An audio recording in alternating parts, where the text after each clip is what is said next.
एक संत जिन्होंने पोते का जवाब पोते से ही दिया। नमस्कार प्रिय दर्शकों, आप सभी का हमारे YouTube चैनल पर हार्दिक स्वागत है। दोस्तों, ये कुछ 200-300 साल पुरानी बात है। एक सच्ची घटना के बारे में मैं आपको बताना चाहता हूँ। एक बार भगवान नील माधव अर्थात जगन्नाथपुरी की बात है। जगन्नाथ भगवान के मंदिर के आगे एक संत माधवदास जी रहते थे। संत माधवदास भगवान जगन्नाथ का दर्शन के लिए जाते और शहर में भिक्षा मांगने के लिए जाते। दोस्तों, भगवान जगन्नाथ के आशीर्वाद से संत माधवदास बहुत प्रसन्न थे और जो सिद्ध महापुरुष के रूप में जाने जाते थे, रोज़ भिक्षा मांगने गली गली जाते थे। दोस्तों, एक माता ऐसी थी जो उनको गाली देती थी और एक भिक्षा में कुछ नहीं देती थी। रोज़ संत का ये नियम कि उस माता के पास जाने का, और माता का भी ये नियम कि उसको गाली देती थी रोज़। प्रिय दर्शकों, आज तो उस माता ने हद ही कर दिया। वो माता कच्चे घर की लिपाई पुताई कर रही थी। तो जब संत माधवदास भिक्षा मांगने जाते हैं तो वो माता एक पुताई करने की पोतनी होती है, उसको पोता कहते हैं, कपड़े का बना हुआ। तो दोस्तों, उससे पोता लगा रही थी। जैसे ही संत माधवदास माता के दरबार घर के आगे जाते हैं, कहते हैं मैया भिक्षा दे, तो माता रोज़ की तरह क्रोधित रहती थी। आज उसने गाली नहीं दिया और गाली की जगह पोते को ही फेंक के मार दिया। जो पोतनी होती है उसी को फेंक के मार दिया। दोस्तों, वो जो कपड़े का पोता था वो संत माधवदास की छाती में जाके लगता है। संत माधवदास जी ने भी उसको पॉजिटिव रूप में लिया।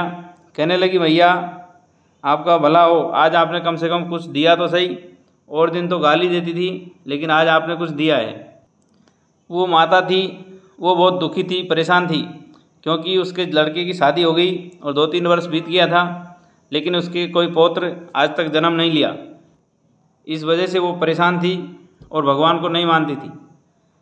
संत माधवदास भी कहते हैं कि माता आपने आज मुझे पोता दिया है, तो मैं भी आपको आशीर्वाद देता हूँ कि इस पोते के बदले में आपको पोता ही दूंगा और आपके घर में 1 वर्ष के बाद आपकी बहू के बेटा जन्म लेगा।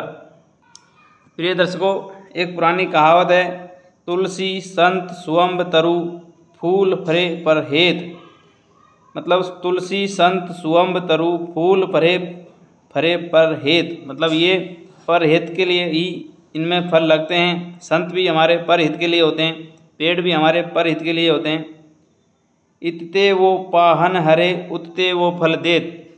इधर हम पेड़ में पत्थर मारते हैं, फेंकते हैं, और वो हमको उसके बदले में फल देता है। दोस्तों, आप जानते हैं कि जिस प्रकार से पेड़ का स्वभाव फल देने का है, चाहे उसको पत्थर ही मारते हैं, उसी प्रकार से आज ये जो संत माधवदास जी हैं, उन्होंने भी, इनके पास जो ज्ञान था, जो साधना थी, उसके बदले में उस मैया को पोते का आशीर्वाद दिया और 1 वर्ष के बाद उस माता के घर में बालक के रूप में किलकारी गूंजती है। प्रिय दर्शकों, संत महात्मा वही होते हैं जिन पर समाज की निंदा चुगली अर्थात बुराई से कोई फर्क नहीं पड़े और वो सुख में दुख में समान रहे। यही असली साधु की पहचान है। दोस्तों, संत हमेशा सत्संग के लिए होते हैं और संतों को, महात्माओं को देवताओं से बढ़कर दर्जा दिया गया है। आज की कहानी में इतना ही। सभी को हरिओम, राधे राधे।